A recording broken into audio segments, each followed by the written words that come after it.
اللہ تبارک و تعالی نے قرآن مجید میں فرمایا افلا یعلم اذا بعثر ما فی القبور، فرمایا کیا تو نہیں جانتا کہ جب وہ ساری چیزیں اٹھائی جائیں گی جو قبروں کے اندر موجود ہیں، وہ اٹھایا جائے گا، وہ باہر نکالا جائے گا جو قبروں میں ہے، وحصل ما فی الصدور، اور جو حقیقتیں تمہارے سینوں میں چھپی ہیں وہ کھول دی جائیں گی، جو راز تمہارے اندر دفن ہیں وہ سارے فاش کر دیے جائیں گے۔ ان ربہم بہم یومئذ لخبیر، فرمایا بے شک تمہارے رب کو اس دن کی ساری خبر ہے، اسے پتہ ہے اس دن کیا ہونے والا ہے۔ انسان اپنی زندگی میں بہت سارا میک اپ کر کے رکھتا ہے، اپنے اوپر بہت سارے خول چڑھا کے رکھتا ہے، دولت کے، اقتدار کے، تعلیم کے، جھوٹ کے، ملمہ سازی کے۔ وہ جو بنا ہوتا ہے دراصل وہ ہوتا نہیں، اس کے لفظوں پہ، زبان پہ کچھ باتیں اور ہوتی ہیں اور سینوں کے اندر راز کچھ اور ہوتے ہیں۔ اللہ فرماتے ہیں وَحُصِّلَ مَا فِي الصُّدُورِ، میں وہ حقیقتیں باہر نکالوں گا جو تمہارے سینوں کے اندر چھپی ہوئی، راز کھلیں گے قیامت کے دن، راز کھلیں گے۔ راز دنیا میں بھی کھل جائے تو بندہ پریشان ہوتا ہے، لیکن نبی پاک علیہ الصلوۃ والسلام نے اس بات پر کس قدر زور دیا، فرمایا مسلمان کی پردہ پوشی کرنا، اللہ تمہاری پردہ پوشی کرے گا، راز نہ کھولنا۔ اس کا مطلب ہے راز کھلنے کا بڑا نقصان ہوتا ہے۔ کسی کا راز اگر تمہارے پاس ہے تو اس راز کو راز رکھنا، حضور نے جاسوسی سے منع کیا، فرمایا کسی کا تجسس نہ کر، ڈھونڈنا اس میں عیب کتنے ہیں۔ فرمایا اگر تو کسی شخص کے عیب تلاش کرے گا تو اللہ تجھے رسوا کر دے گا۔ منع فرمایا، پرہیز کرنے کا حکم دیا۔ آپ کو پتہ ہے کسی کے گھر میں جھانکنا بڑا سخت شریعت میں ممنوع ہے، آپ کسی کے گھر جھانک نہیں سکتے۔ بزرگ فرماتے ہیں اگر کسی نے کسی کے گھر جھانکا تو سامنے والے کو اجازت ہے کہ وہ نوکیلی چیز لے کے اس کی آنکھیں نکال دے۔ کیوں کسی کی پردہ داری، اس نے پردہ دری کرنے کی کوشش کی۔ جو چھپی ہوئی چیزیں ہیں انہیں چھپا رہنا چاہیے، یہی بہتر ہے کہ پردوں میں وہ پردہ پوش رہے، اگر وہ پردہ اٹھا دے تو پھر کسے ہوش رہے۔ جو چیزیں جہاں ہیں انہیں ٹٹولنے کی کوشش نہ، ہمیں بڑا شوق ہے جاسوسی کا۔ ہمارے ملک میں جب سے سوشل میڈیا آیا ہے تب سے تو ہر چیز وائرل ہونے لگ گئی ہے نا، اب تو فٹافٹ جو بھائی چھوڑ دیں تھوڑی دیر کے لیے۔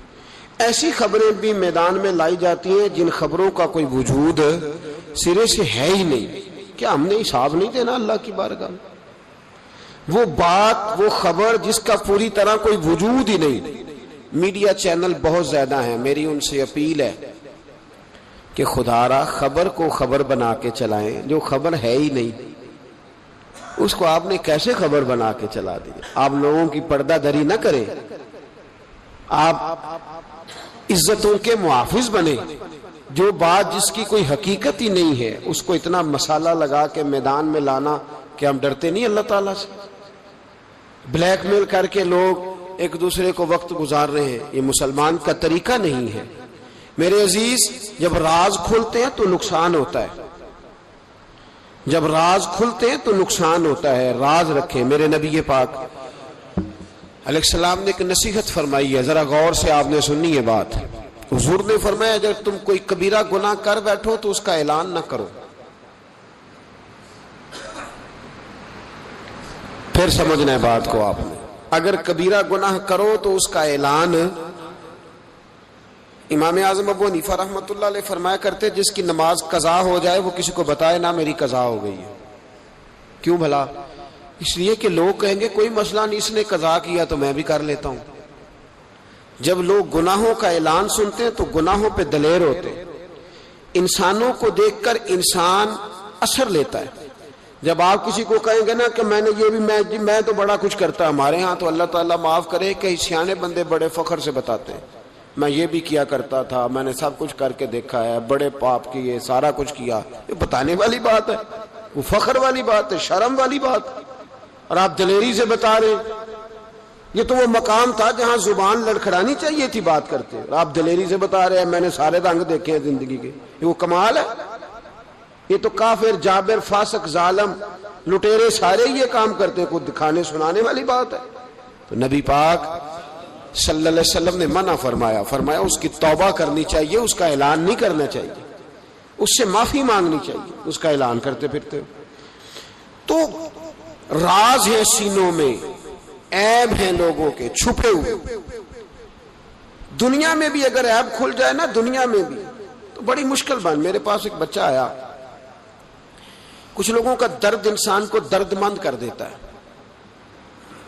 MBA اس بچے کی تعلیم، بڑا قابل نوجوان، اور لب و لہجے میں بڑی شائستگی، گفتگو میں بڑا دھیما پن. لگتا ہے کہ تعلیم نے اثر دکھایا ہے، لفظوں کے گورکھ دھندے میں نہیں رہا، اس نے کچھ سیکھا بھی ہے کتابوں سے. اس نے ایک مسئلہ پوچھا، کہنے لگا اگر کوئی والد ساری جائیداد اپنی بیوی کے نام کرا دے تو اولاد کے لیے کیا حکم ہے اس میں؟ تو میں نے کہا کہ وہ اللہ کو جواب دے گا، اولاد سختی تو نہیں کر سکتی، لیکن اس کو چاہیے نہ تھا ایسا کرتا، اس لیے کہ نبی پاک علیہ السلام نے فرمایا فاتقوا اللہ فاعدلوا اولادکم، اللہ سے ڈرو، اپنی اولاد میں انصاف کرو. تو میں نے اس کو کہا کہ یہ آپ نے کس طرح کا مسئلہ پوچھا ہے؟ کوئی شخص اپنی ساری جائیداد کسی کی بیوی کے نام کرا دے. تو میں نے کہا کہ جو اس کی بیوی ہوگی وہ آپ کی اماں بھی تو ہوگی نا.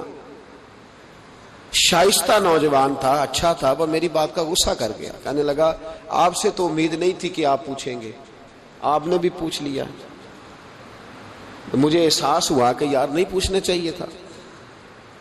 میں نے کہا یار آپ تو بڑے ناراض ہو گئے، میں اگر آپ کو ایسی بات ہے تو معذرت کرتا ہوں. تو وہ شخص رونے لگ گیا. اور جب اس نے بات سنائی تو اس بیچارے کا وجود کہاں پر تھا. کہنے لگا ابا نے پچھلی عمر میں شادی کر لی ہے. تو میں نے کہا اس کو اللہ رسول اجازت دیتے ہیں تو آپ؟ کہنے لگا جی وہ تو بات ٹھیک ہے، پر کچھ ایسی باتیں سامنے آئی ہیں کہ جو سامنے نہیں آنی چاہیے تھی. حضرت جی میں جوان ہوں، میں 10-12 لوگوں میں اٹھتا بیٹھتا ہوں، میرے والد کی بات کھلی ہے،